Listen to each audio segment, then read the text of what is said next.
Give ear, O my people, to my law. Incline your ears to the words of my mouth. I will open my mouth in a parable. I will utter dark sayings of old, which we have heard and known, and our fathers have told us.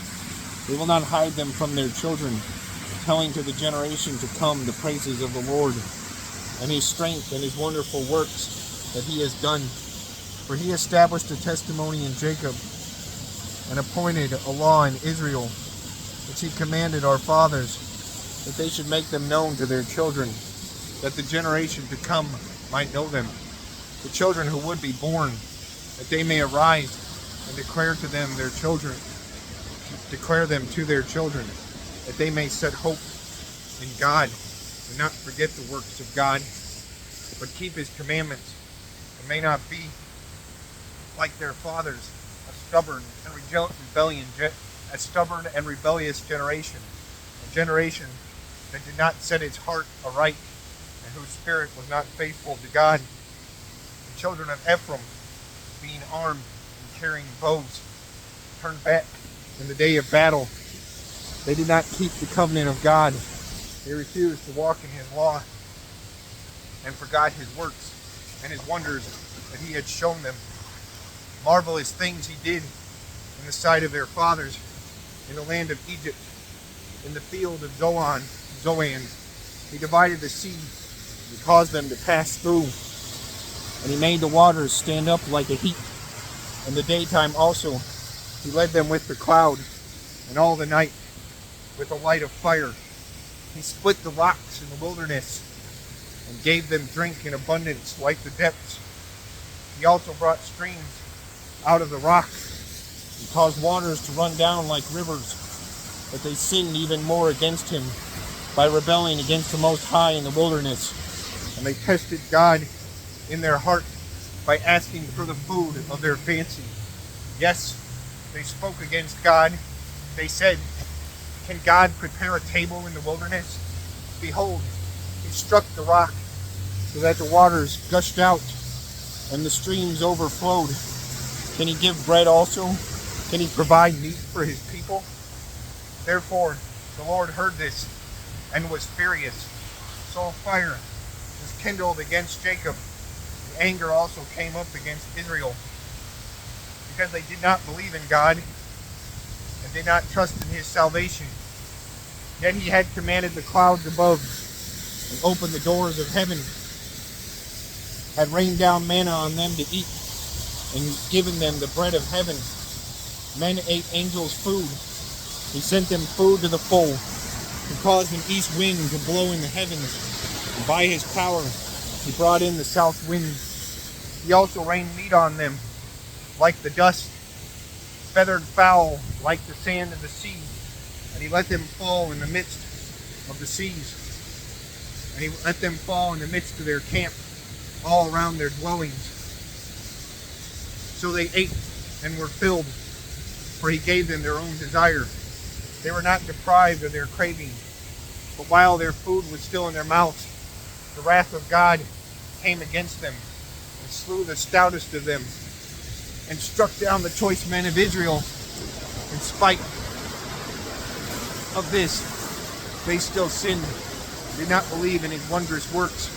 Therefore, their days he consumed in futility, and their years in fear. When he slew them, then they sought him. They returned and sought earnestly for God. Then they remembered that God was their rock, and the Most High God their Redeemer. Nevertheless, they flattered him with their mouth, and they lied to him with their tongue, for their heart was not steadfast with him. For they were faithful in his covenant, but he, being full of compassion, forgave their iniquity, and did not destroy them. Yes, many a time he turned his anger away, did not stir up his wrath, for he remembered that they were but flesh, a breath that passed away and does not come again. How often they provoked him in the wilderness, and grieved him in the desert. Yes, again and again they tempted God, and limited the Holy One of Israel. They did not remember his power,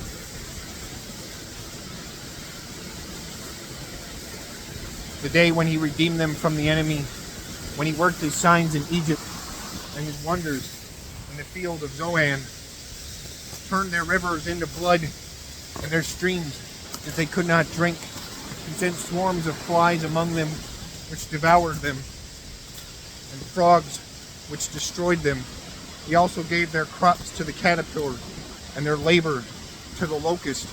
He destroyed their vines with hail, and their sycamore trees with frost. He also gave up their cattle to the hail, and their flocks to the fiery lightning. He cast on them the fierceness of his anger, with wrath, indignation, and trouble, by sending angels of destruction among them. He made a path for his anger. He did not spare their soul from death, but gave their life over to the plague, and destroyed the firstborn in Egypt, the first of their strength in the tents of Ham. But he made his own people go forth like a sheep, and guided them in the wilderness like a flock. And he led them on safely, so that they did not fear.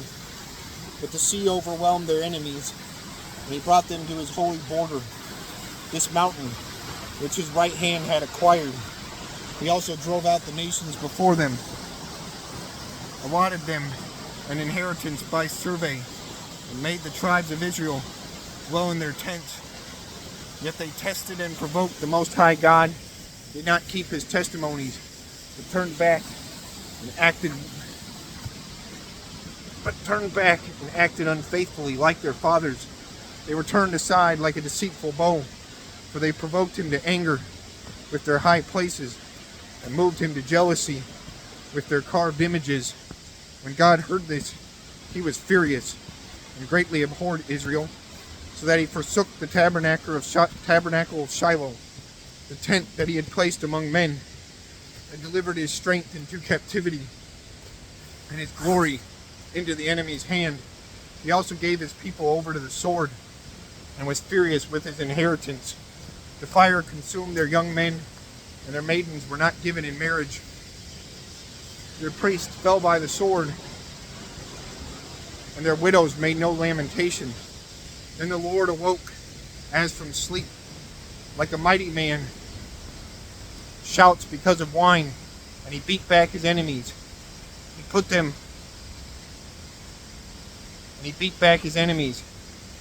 to a perpetual reproach. Moreover, he rejected the tent of Joseph, did not choose the tribe of Ephraim, but chose the tribe of Judah, Mount Zion, which he loved. And he built his sanctuary like the heights, like the earth, which he established forever. He also chose David, his servant, took him from the sheepfolds, from following the ewes that had young. He brought him to shepherd Jacob his people, and Israel his inheritance. So he shepherded them according to the integrity of his heart, guided them by the skillfulness of his hands.